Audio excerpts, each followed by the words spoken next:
Financial Fridays with Dre and Smiley. Dre, what you reading, man?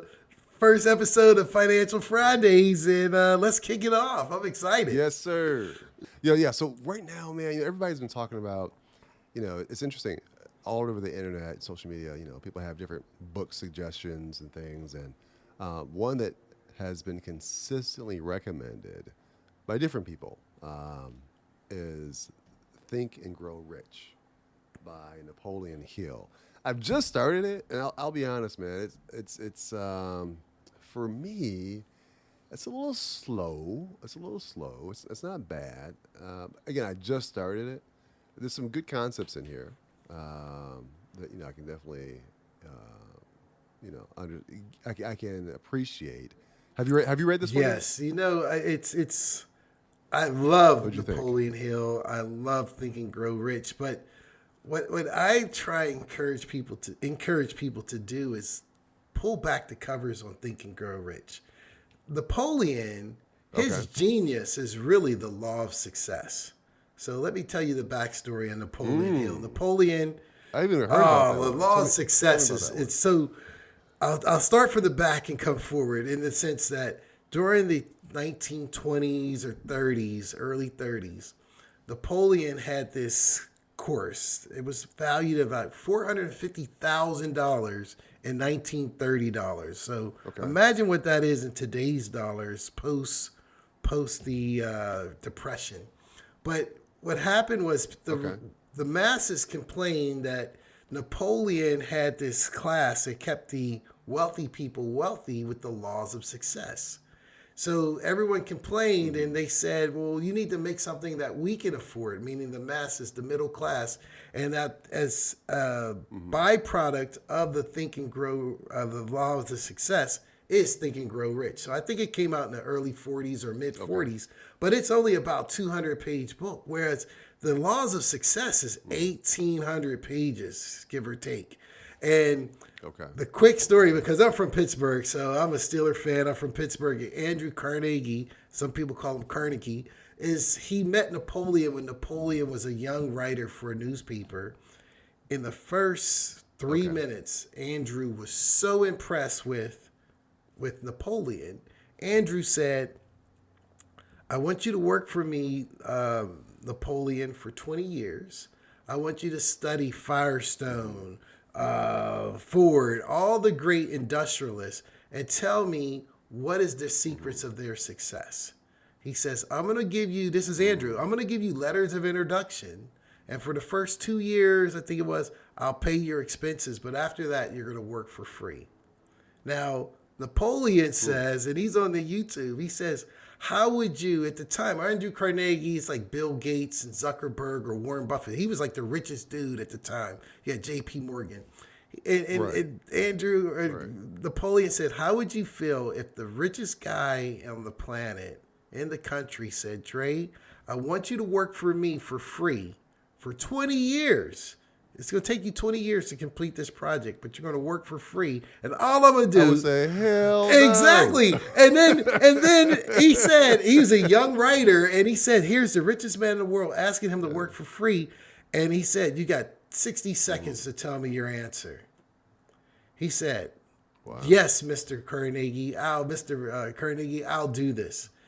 It opened the doors to Napoleon to create the laws of success. And I think it's 16 laws, beautifully written. Now, it's dated because, think of it, this was 1901. I think he didn't finish till 2019 or 1920, 22 or whatever. But it's a beautifully written book. And the Think and Grow Rich is a derivative of that. But it's an amazing story. It's on. But Napoleon is a beast. And so the 16 laws. So when you read it, did they resonate with you? Were you like, okay, if I apply these laws, I'll achieve success? This is a Smiley deduction. So think of it. If you think of Tony Robbins, Les Brown, all these greats, these motivational people, they're speaking, they all studied the law of success, the law of attraction, the law of desire, the law of dedication. All these laws, the law of infinite, the law of abundance, These were all things that Napoleon Hill wrote in the Law of Success. So when you hear these motivational speakers, they're just speaking from the annals of Napoleon.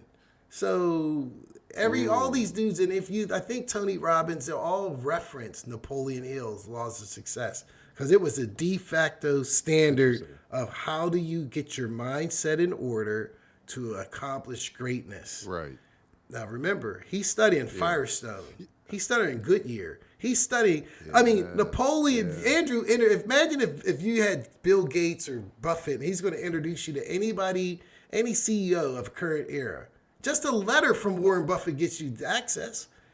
No, I was just going to say, it's interesting as you share that. So I go back to the initial, how he got in, Napoleon Hill got in with all of these high achieving people through Carnegie, right? Carnegie presented to him an option, hey, work for me for 20 years for free, and I'll expose you to the world of success. So, I gotta say, I don't know if it's because I'm an older person. I'm older than Napoleon Hill was when the offer was presented to him. As a young person, you're probably more inclined to take a risk and say, hey, I have some time to spare, and here's an amazing learning opportunity. So there is that.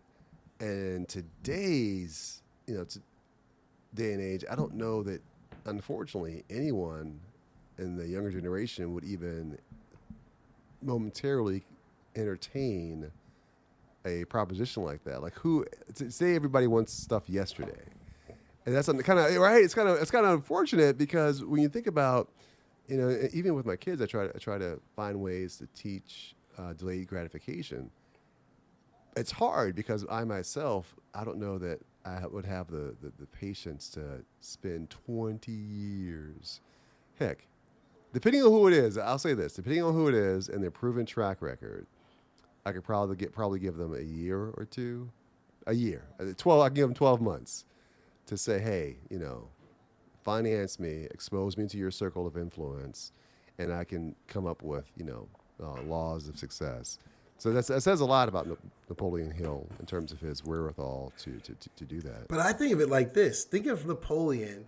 It's doing something that cost him nothing because he was working for a newspaper. He's flying around writing these articles anyway. That's his job. That's his bread and butter. Sure. So working for Andrew, let's imagine Andrew said, Dre and Smiley, I want you to do a podcast for free for 20 years, and I want to give you letters of access to all the billionaires around the planet.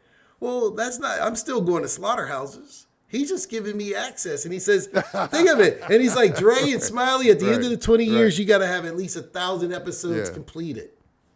I would take that deal. Right. Because we would have Beyonce on here. Take that, we got Jay-Z on here. We got Beyonce. We got Gabrielle Union. I mean, you get a letter from Bill Gates, you're going to take the call. So just that just getting someone to take the call, man, I would do it. I think you're right. I guess I would do it. I would do it twice on Sunday. I think for me, maybe the distinction that will allow me to do it, gung ho, and that scenario you just painted, is that it's something that we're currently doing, something that we currently enjoy. Today, if someone's like, "Hey, go interview some people and come up with a book about," that's just me. I think some people would sign up for it today. The same offer that Napoleon Hill received from Carnegie, they would probably do it in a heartbeat. Just me, I don't know, but at the end of the day, your point is that the book, it's called 16 Laws. No, it's just called Success. No, it's called the Laws of Success. The laws of success. So you recommend that over this? Well, so I think everyone should read Think and Grow Rich because it's only 200 pages and it's real salient points. But I'm a reader. I read all 1,800 pages. I don't think the young people would read all 1,800. But then if you go to YouTube, someone read all 1,800s and they did it by section on YouTube. So you can listen to all. It's like 30 hours someone read it all. I mean, but it was interesting because it just put in perspective. There's certain things that wealthy or successful people have been doing since the beginning of time. Another book would be George Clason, The Richest Man in Babylon. But you'll find these themes. Yeah, I've read that. You'll find a lot of success. Yeah. And there was another one, Waddles, something like that. He had the same name. And Napoleon studied this guy because when Andrew gives you access, you can figure out why is it all these people in different industries that don't know each other, but they're Warren Buffett's of their industry. And during the industrial era, you had all these different titans coming up, but they didn't know each other. Many of them, Andrew came to this country, couldn't speak English. I think he's Scottish. He couldn't even speak English till he was 6. And so...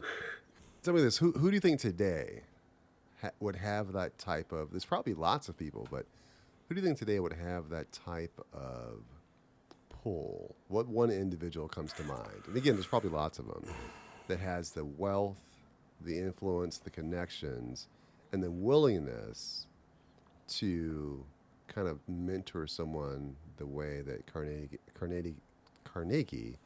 mentored Napoleon Hill.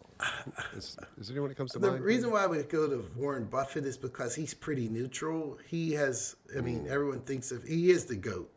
And he's not Democrat, Republican. He doesn't have any political problems or anything. You look at Bezos, he might turn some people off with his shenanigans, his personal life. And we all got personal lives. Or even look at Gates and his little challenges. But Buffett seems like who would deny a meeting with Buffett? He has no controversy. So I would say Buffett would be the one that gives the best access. Some people like Trump, and I have nothing bad or good to say about him, but some people say, well, Trump could get you into a certain group, but he may not get you to others because, I ain't reading a letter from him. But Buffett would be neutral. You know what I mean? You don't have anything. He's like that. Yeah, there are certain... Yeah, he's like Mr. Rogers. He has nothing bad about Buffett other than him playing bridge. And other than that, I don't think so. I would think he could give you access to presidents. Or even Obama. Obama might be one, but then you might get some people who don't like Obama. But I'd say Buffett. Yeah. You raise a good point in that some people can be polarizing, right? And Buffett, he's one of those people that's kind of has mass appeal. So tell me this before I know we're coming close to our end mark here. Let me ask you one question before we wrap it up here. I know you've read a lot of books. You said you're an avid reader. For someone who's interested in just getting a deeper understanding of finance and financial management from a personal perspective, being an avid reader, what book would you recommend? So I mentioned Dave Ramsey, If You Have Any Debt. Dave Ramsey, Total Money Makeover. I'm sure he's created a lot of books. He had this one that was Financial Peace, but I prefer Total Money Makeover first because it helps you get an understanding of debt. The second one, if I had a Thor, I would say Dave Ramsey, Just to Get Your Finance in Order. I would say the Millionaire Next Door, because it puts wealth in perspective. It lets you know that dry cleaning guy or that landscaping guy is a millionaire. You don't have to dunk basketballs or take hits on the NFL. I mean, I'm not knocking athletes, but you don't have to be an athlete. So it puts millionaire wealth into perspective in America. So the Millionaire Next Door. Yeah, everyone can't be an Everyone athlete. can't be. And then the third one I would say is Cash Flow Management from Kiyosaki. And this book does a graph. It visually explains with flowcharts why the wealthy gets wealthier, why the middle class struggle, and why the poor is poor. So cash flow management or cash flow quadrant, I think it is, Robert Kiyosaki. Those would be my 3 books. And just for leisurely reading, just if you want to go historical, David or Thomas, George Clason, The Richest Man in Babylon. Because after you read the first 3, you go back and you find out that even in Babylon, 2,000 years before Christ, they had the same concerns, just that it was gold bars. So those are my top 4 I would use. Okay. What about you? What would be your top 2? Oh, it's interesting for me. I don't read a lot of finance books. I was talking to someone about this recently. I'm kind of boring. Most of my books, are biographies, right? And so a lot as it relates to finance, and it's not really these aren't really finance books, but they have like kind of a financial business aspect to them. But I don't recall the titles, but there was the first book by and I know as soon as I say this, you're going to be able to recall it because your memory is clearly better than mine. But the first book by the former CEO of GE. Oh, Welsh, Jack Welsh. Yeah, Jack Welch. Yeah, Jack Welch. Mm-hmm. That was a great book. Yep. There was another book that was a biography, not an autobiography, about Bob, the former CEO of BET. Oh, Bob Johnson. Bob Johnson. Mm-hmm. That was good. That was a good book. So those two, and these are just the first two to come to mind. These aren't like the best I've ever read. Trying to think of another one, and they're just kind of a really good book in terms of business savvy, that type of thing. I guess those two are the first two that come to mind. I can't think of any other finance books. But let me say this: for those that don't know, if you're interested in just getting like a baseline entry level understanding of finance, there's a great YouTube channel out there that has a number of videos that are enjoyable. so Smiley, you want to tell them about the YouTube channel? Yeah, one of my good friends, I was working on my title for my YouTube channel, and she says, why don't you just call it Just Dough, No Glaze? So I have a YouTube channel called Kevin Smiley Lee, Just Dough, No Glaze. It's bare bone financial facts, no fluff, no icing, no sprinkles.